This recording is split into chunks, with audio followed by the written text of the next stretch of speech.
In this video, we're going to show you how to replace the bumper marker reflector in the driver's side rear. So to remove this reflector in this bumper, use a plastic tool, preferably a body tool, and what you have are two ear tabs. So this tab goes locked in on that side, and this tab is forced in on this side.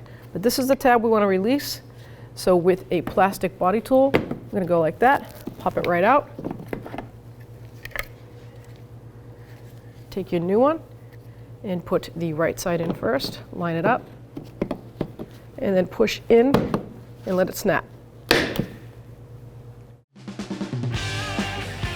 When only the best will do, demand TRQ, the only company that lets you view before you do.